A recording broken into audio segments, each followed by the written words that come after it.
Yo, what's going on, guys? Crispy Flakes here. So we have another NBA trade that just went down. Definitely like not as big as Bruce Brown over to the Brooklyn Nets, but still a pretty damn big trade nonetheless, guys. At least in my opinion, I think it's more so a big trade, not so much like the players involved, but why the teams did it. And that is going to be, man, between the 76ers and the OKC Thunder. So the trade that just went down was Al Horford is being traded to the OKC Thunder in exchange for Danny Green. But in that Al Horford trade is a first-round draft pick and a second-round draft pick, which means over the course of the next 6 years, guys, the OKC Thunder have 18 first-round draft picks. 18 first-round draft picks, man. So before we get going on this video, you know, man, talk about the trade here and stuff like that, if you guys don't mind dropping a like on it, and of course, subscribing if you're new to the channel. Like I said, man, we're covering, you know, free agency, all that good stuff throughout the NBA offseason. So yes, the first thing we have to do is see if the trade does make sense, man. See if 2K will allow it. So we're going to go over to the proposed trade finder, and we do have the 76ers giving up Al Horford, listed as the power forward position. Obviously can play some center too. It makes you think that maybe Steven Adams is going to be gone, probably for a draft pick. They're probably going to do that. They are 100% probably going to do that. So yeah, Al Horford, it was also a pick. I don't know what year the first round pick is. I'm going to assume it's not. I guess the 76ers do have a pick this year, so it would probably be next year's pick or something like that.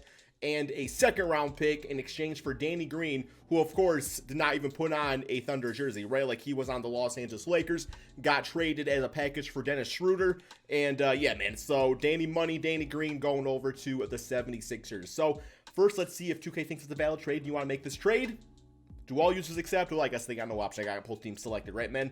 Okay, so let's talk about this individually. First, let's go with the Philadelphia 76ers. The 76ers just a year ago signed Al Horford to like a 4-year, $100 million contract, something like that. And the big time issue was that they were playing him at the power forward position, which is not great, right? Like he's simply not a power forward. He's more of a center in today's NBA. The big reason they drafted him in the first place was to try to stop Joel Embiid. So now all of a sudden, what do things look like? Well, what this does is it stabilizes out the lineup. Tobias Harris, to me, is a power forward in the NBA. He would instantly go to the starting power forward spot. You got a player, you know, that can shoot the three well most of the time. Playing opposite of Joel Embiid, that's a good start, right, man? I think that's the right move. Then, of course, Josh Richardson's been playing shooting guard. In my opinion, he's more of a small forward. You put him at the small forward position. There we go. And then in the backcourt with Ben Simmons, I do believe, you know, you can go Shake Milton if you want to. You can go Matisse Thybulle. I do think Danny Green probably does get the start next NBA season. Now, obviously, he's been a bit of a meme as of late just because of like some issues, you know, last NBA season on the Lakers and stuff, and in the finals not playing the greatest.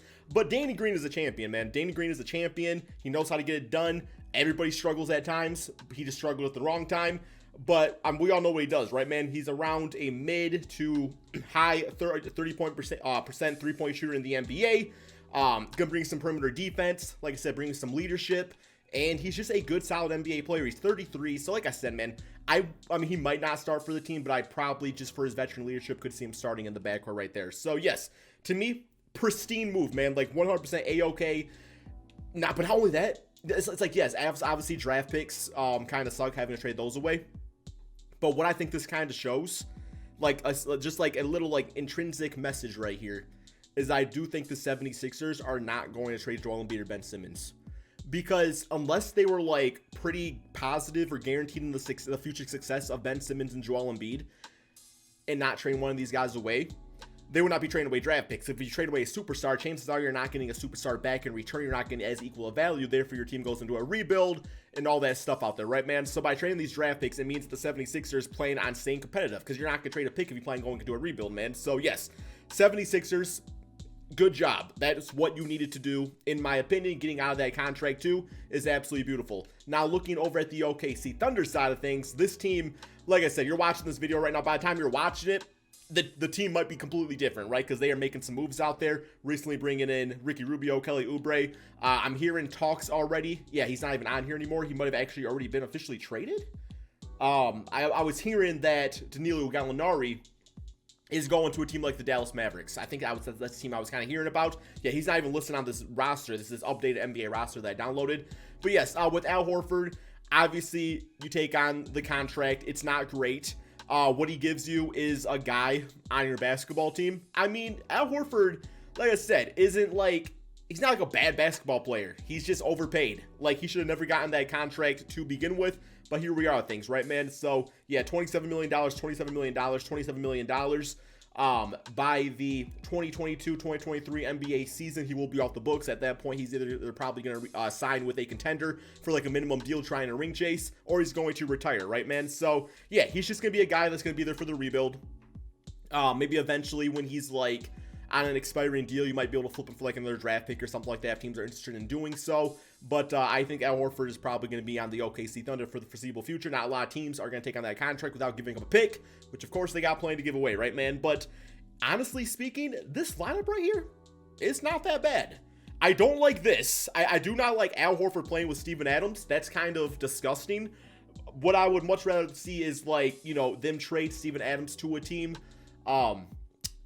Maybe they can package some sort of like Adams and like a first, you know, 2 first-round picks or something to the Atlanta Hawks, try to get like John Collins. Because I actually heard that John Collins was one of the teams. I'm sorry, that Neil Gallinari and the Atlanta Hawks, that was going to be a thing. Like, I heard like that's one of the teams are interested in getting Danilo Gallinari and Rajon Rondo. So if you can get like a John Collins over there, because Gallo and John Collins would not work in the front court together on the Hawks, then you could do like a lineup of Al at the 5 spot, Collins at the 4 spot, and you're good to go. Like, Collins fits right in the rebuild with Oubre, Shai Gilgeous-Alexander. I kind of like the idea of that there, man. But yeah, for the most part, they got so many draft picks, guys. So we are going to simulate the season. No promise it makes it through it. You guys saw my video earlier today. NBA 2K has been kind of broken. I don't know if this might work. I am using a custom roster, though. That's typically when the game crashes on me. So if it does, I do apologize for that, man. I do apologize for that. But so far, so good.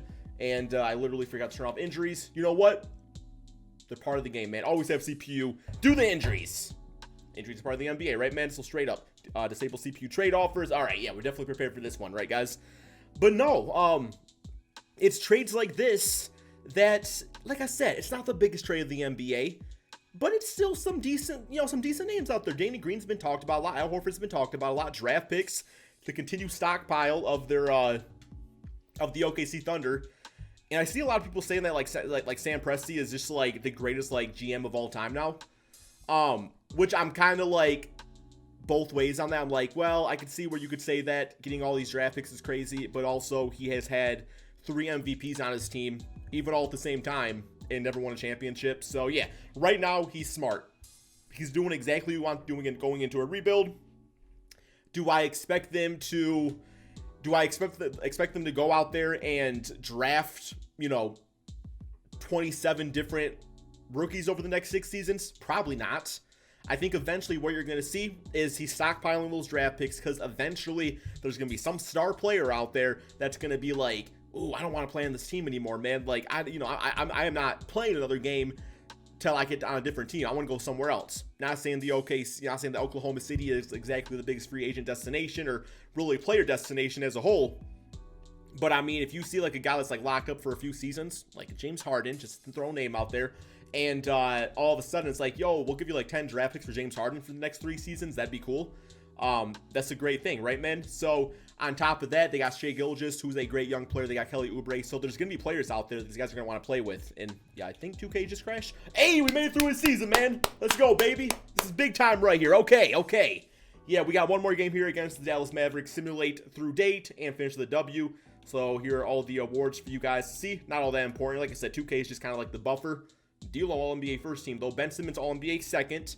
I still think he sticks it out at point guard. Although, with that power forward position kind of freed up now, you could actually look at Ben Simmons going to the 4 spot and just kind of playing how like Giannis does, where he's the main ball handler, and putting like Shake Milton as the starting point guard with like, you know, Matisse Thybulle and Tobias at the 3 spot. But playoff-wise, the OKC Thunder not in the playoffs. 76ers are the 5th seed. Okay, I thought for a second they did not make it. So real quick here, they got a record of 48-34. Definitely not bad. Let's go to these player stats on the season. So player stats looking like this, you know, the process. Ben Simmons still doing their thing. Tobias Harris becoming a, you know, just a good scorer. And what did he average last year? Last year he was at, okay, about 21 points per game. But like I said, the numbers maybe as a whole just weren't like the greatest. Like his 3-point shot was down since playing like the Clippers and stuff. I think a lot of that was probably just playing like out of position and stuff. I think he's more of a 4, you know, playing the 3 spot, obviously. Burks, Josh Richardson. Richardson, decent enough season. And then you got Danny Green. I mean, didn't do much. You know, he might just age real quickly and just not be like a great player. Or he might just be here just as a way to get Al Horford's contract off the books. He might not even play, man. Maybe they don't really see Danny Green as part of the future of this team. And they're good with like Matisse Thybulle and Shake Milton. And that's completely fine too. But let's see how they do in the playoffs real quick here. Simulate round. That's it. The big part for y'all out there in Philly, man, as we lost in the first round. Yeah, that's not great. The big part for you guys out there in Philly was getting off the contract of Al Horford. Because next season, that's Danny Green's contract's off the books, and you guys will now have that money to go for, you know, some more role players or some more whatever it is in a very deep free agent class. So, yeah. Good job, Philly. Good job, OKC. I think it's a win-win for both sides. You guys let me know in the comment section below. Thank you all so much for watching, and peace out.